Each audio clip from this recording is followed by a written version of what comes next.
Hey guys, Southeast Softwash doing a little quick video here in the shop. I'm going to try to walk through how we use our Southern Drawl surfactant and how you can use it on your wash jobs. So what we've got here, this is our surfactant and it works pretty good for the application that we've designed it to work for.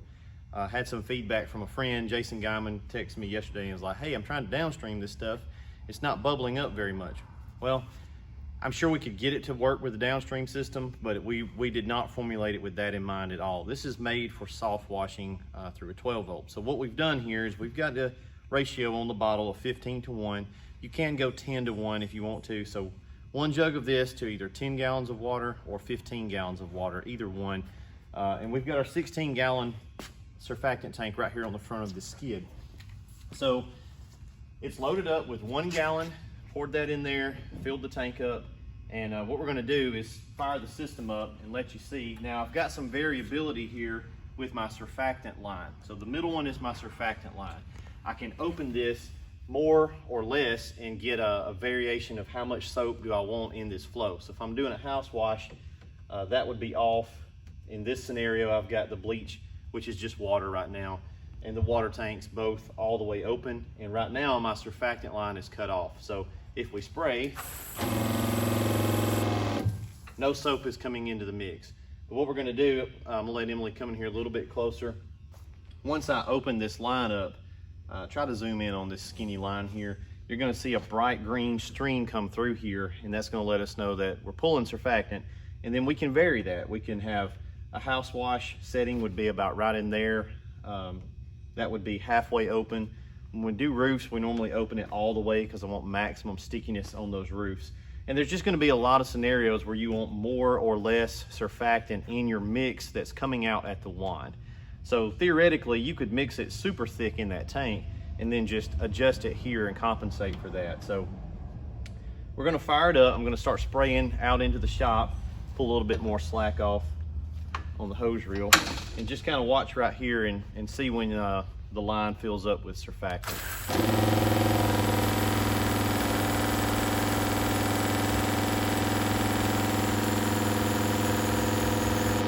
All right, now you can see this line. I'm not sure if it's picking up in camera, but it's pretty bright green.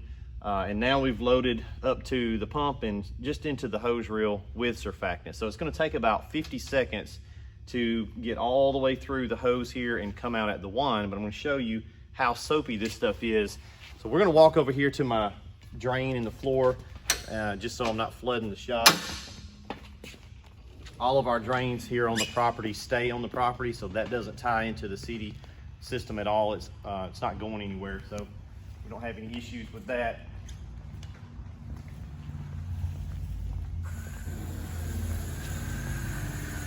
So this is just gonna be water for about the next 40 seconds or so. There's a little bit of soap residue on the ground. Cleaned that floor the other day. Our forklift's been leaking oil, but this is just water. No soap at all. We should be able to tell when we get to our soap mix. We should see a lot of soap here on the ground. And we should be getting there in the next few seconds. Again, all that is just water. So if we stop spraying and stirring it up, you see that foam goes away. So no soap yet.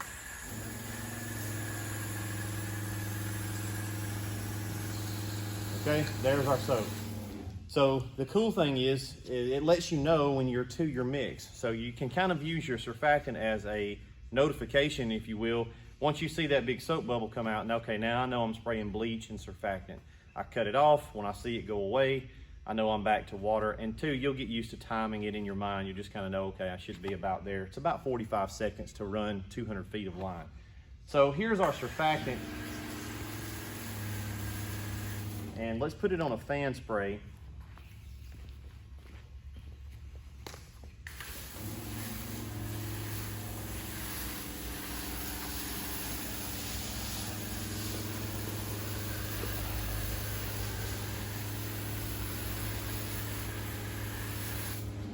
Very soapy, okay? Very soapy, lots of suds. When we spray this up on an asphalt shingle roof, it suds up and sticks really good, and it slows the runoff down.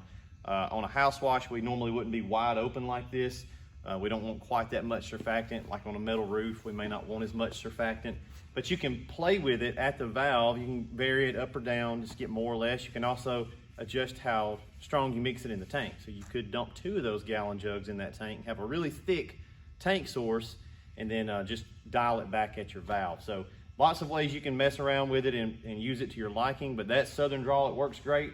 It's got a good lemony smell to it, so don't get hung up on surfactant. It's not the end-all be-all part of the process. It's an important additive. You do need it, but if you run out on a job, just go ahead and finish the job. There's no need to stop the job because you ran out of surfactant. It's just an additive that's really nice to have on hand. So plenty of soap.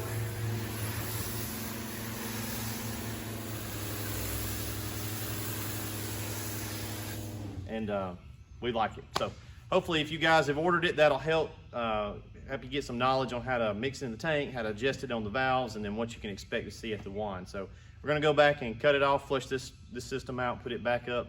Check in with you guys later.